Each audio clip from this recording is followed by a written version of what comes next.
Recording in progress. This video is going to cover Romeo and Juliet Act 5, the whole thing in its entirety. Rather than break it up scene by scene, I think we'll just kind of talk about the whole big picture. I'll try to be brief. We'll see if that can happen. Act 5 starts super positive, like way up high. And so in the story arc of a tragedy, you know that if something is way up high, there's going to be a fall. There's going to be a descent. And Romeo begins this scene. He's had this great dream and he's looking for good news. Now remember, he's waiting for the friar. The friar was going to send him a message.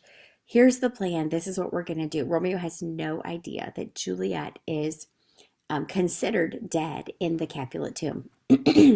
So he says, if I may trust the flattering truth of sleep, my dreams presage some joyful news at hand. So Romeo has already had dreams before, or premonitions, if you will. Like before he went into that party, the Capulet party, he felt like this sense of impending doom, like whatever was going to happen at this party means his death. Well, now he's got this light and beautiful dream, right? This is kind of fairy tale language. Joyful news is at hand. My bosom's Lord. So what is the bosom's Lord? It's your heart. It sits lightly in his throne. And all this day, an unaccustomed spirit lifts me above the ground with cheerful thoughts. He's like floating on air. He is on the top of the world, which is interesting because he's been exiled. But he's dreaming about his lady. And what does he dream? He dreams that his lady, Juliet, comes and finds him dead, right? And yet she kisses him, and that makes him come alive. I'm revived. I'm an emperor. Ah me, how sweet love is possessed, when but love's shadows are so rich in joy. So that's fairy tale language, right? He's being kissed by Juliet, and it brings him from death to life. That's just a beautiful image. And it's also interesting, Shakespeare's choice of words here. When but love's shadows are so rich in joy. He's dreaming about love. He's dreaming about Juliet. He's thinking about her. He's hoping about her.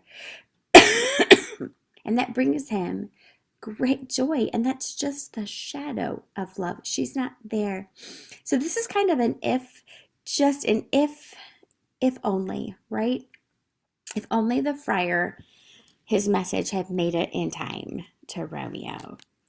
Then they could run off into the sunset together, and this could be a comedy, a romance, right? That ends happily ever after. But we know from the prologue at the beginning of the play that theirs is a death-marked love. That's the language we see right away. So no spoilers here.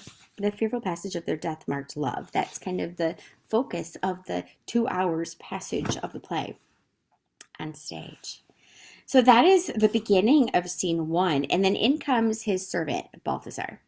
And Balthasar's like, dude, I saw Juliet. She's dead, right?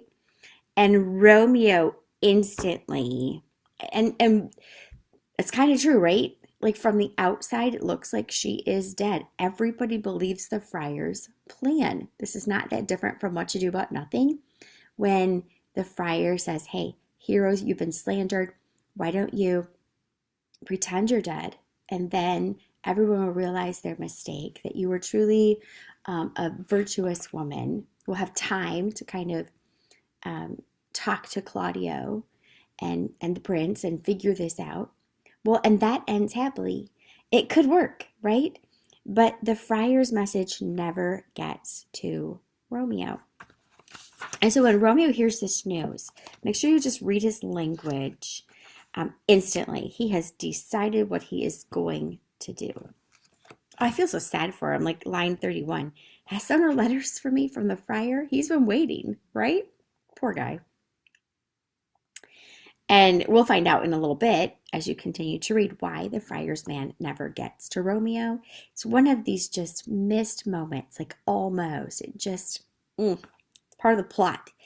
There's so many plot points that just make this a tragedy. And Aristotle says good stories are about plot, right? It's these plot moments that are creating the conflict and the tension and the the tragic elements of this story.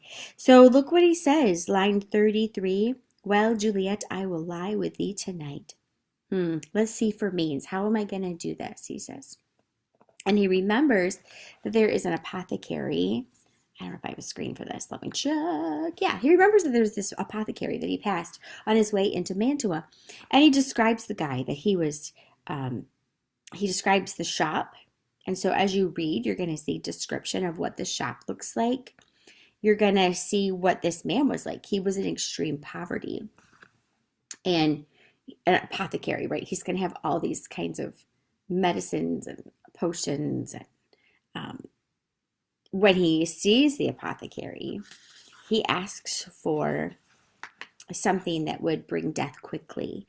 And his language here, as you're reading your text, line 64, he wants something that has a hasty powder. Great choice of words there by Shakespeare. Hasty. He immediately thinks of a death plan. Juliet's dead. This is what I'm going to do. Doesn't wait for the friar. Doesn't wait to find out what happened.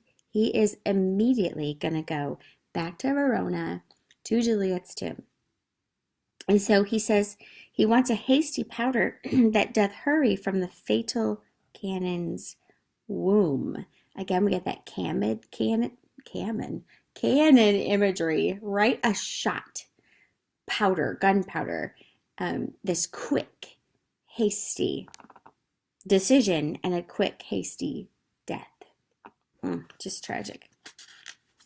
And the apothecary is going to say, I have these drugs, but I can't give them to you, right? Upon, if I get caught, I'm going to die.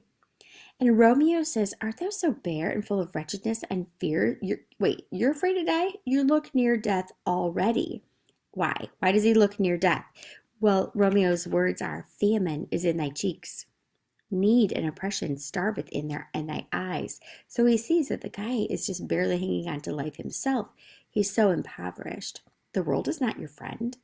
The world's law is not your friend. The world isn't going to make you rich. And so he offers him many. He says, hold, there is 40 ducats. Let me have a dram of poison. And the apothecary says, my poverty, not my will, consents. I'm so poor. I'm going to give this to you. And Romeo's final line of scene 1 there is thy gold. It gives him the money. And he says, worse poison to men's souls. Kind of interesting commentary by Shakespeare there. The harm of gold, of money. And just the language, just Shakespeare's brilliant. I sell thee poison. I'm giving you poison, this gold, but thou hast sold me none. Farewell, buy food, get thyself in flesh, eat something, get better, he says to him. Come cordial and not poison. So that great antithesis there.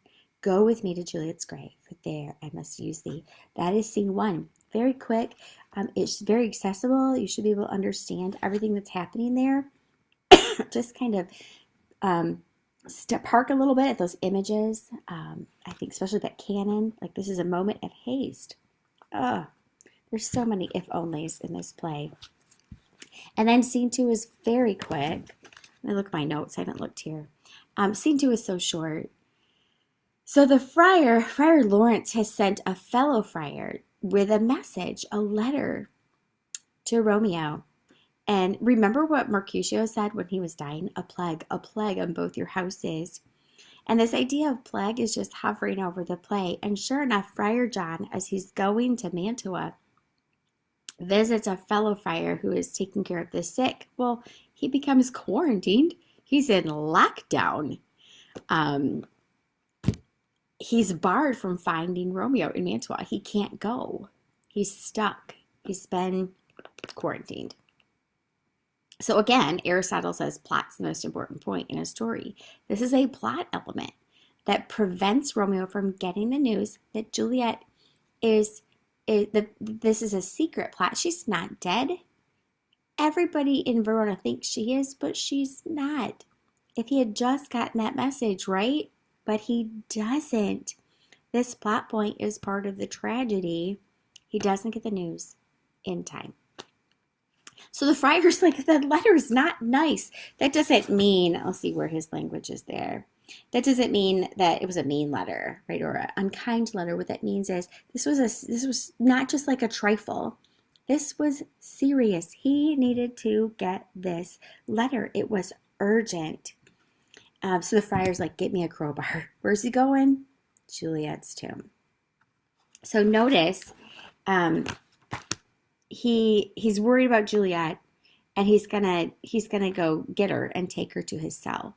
Hopefully keep her there until word gets to Romeo and Romeo can come back. And this brings us to the final scene of the whole play.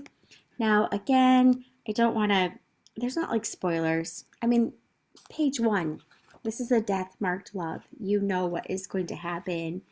So not only does the friar head to the tomb, but so does Paris, and sure enough, so is Romeo. I mean, doesn't the conflict just build? Can't you see how this is, everything's converging on this tomb? There's so much intensity. Paris goes, and he's going to vow to weep nightly at Juliet's tomb. If you've read Much Ado About Nothing, this is just like that scene with Claudio when he finds out Hera was really virtuous. He is going to go and nightly talk of her virtue and not worship her. That's the wrong word, but it's kind of like revere her, lift her up, lift up her name. So Romeo goes. I'm not going to spoil much. I want you to just really read that last scene and enjoy the language and what is happening. There's really some beautiful lines. I won't tell you what happens with Paris. You've got to read that. And the friar, as they're both heading that way. Try not to give away too much. But Romeo sees Juliet, and he says their lips are warm because she's not dead, right? And he is going to take the poison, and he's going to die. It's just tragedy of all tragedy. And Juliet is going to wake up in the tomb, and you'll see kind of how she reacts and how the friar reacts. But it's a death-marked love. We know that they both die. This play has been moving towards that moment the whole time. And one of the things that I'd like you to talk about in discussion when we talk about Act 5, Scene 3, is how this play ends. It began, so if we kind of come full circle, it began with this soliloquy, which is, I don't know why I said soliloquy, a sonnet. It begins with a sonnet, which is like a love poem, right? But the poem's not really about love. In fact, it's just a few lines that talks about Romeo and Juliet. It mostly talks about the two houses that have had this ancient grudge, and their parents are full of rage, and it's their love that is going to bring an end to the conflict in Verona. So interesting start with a sonnet, but it doesn't end with a sonnet. It ends with like part of a sonnet, like 6 lines. It's kind of broken, if you will. And maybe that is just notes of tragedy. The prince says, "A glooming peace this morning with it brings. The sun for sorrow will not show his head." So again, watch for images when you're reading stories. The sun won't show his head. The sun is not shining. And there's been so many references and nods to light and sun. Juliet is the sun.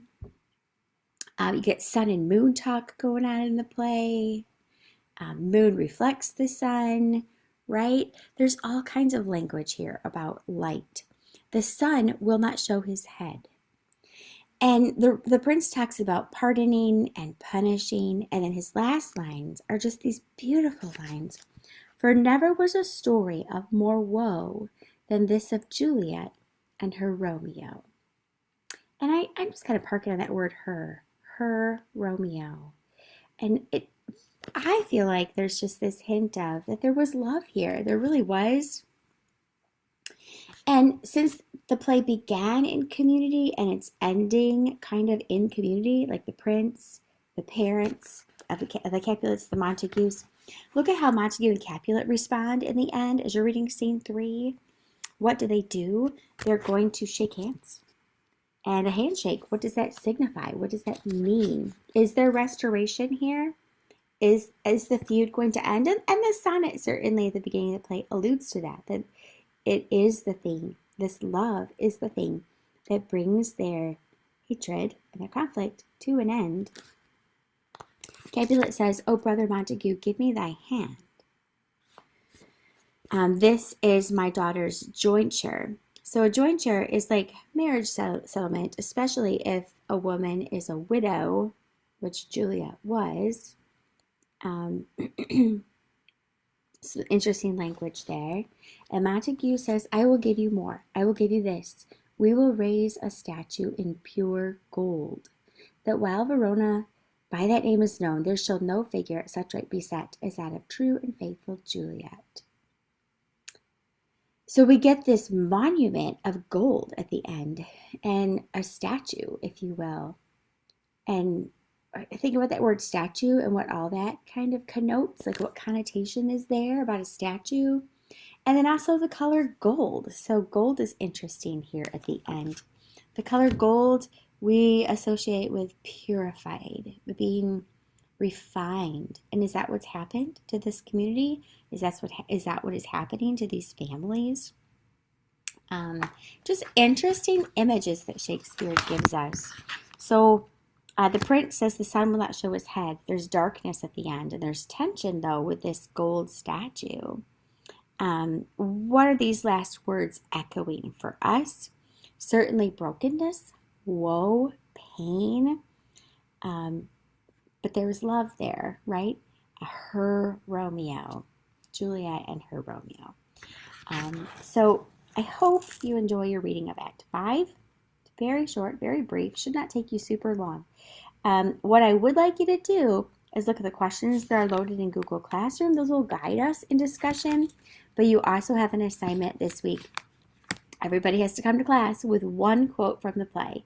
What do you think is the most beautiful? It could be the most beautiful or the most poignant or the most image-packed. Like this image is really powerful to me. I love this image. Like I might latch on to the fact that the gunpowder, I just think that's an amazing image that Shakespeare is using in the play. And what is that speaking of? What is that showing us about Romeo and Juliet's love, about the pacing of their relationship? So everybody has to find a quote and bring to class. We're going to discuss that one probably in small groups. Like what quote do you think is the most beautiful or poignant or power-packed from the play? And we'll share those. And then these questions that are in Google Classroom, I want you to consider those. They echo some of the themes that we've been talking about all the way through the story. So be prepared to do that as well. Your reading will be shorter this week, but maybe your contemplation and your thought and your answers that you develop to these questions will take you some time so that you can bring some great ideas to class discussion. All right. God bless you, and we will see you soon.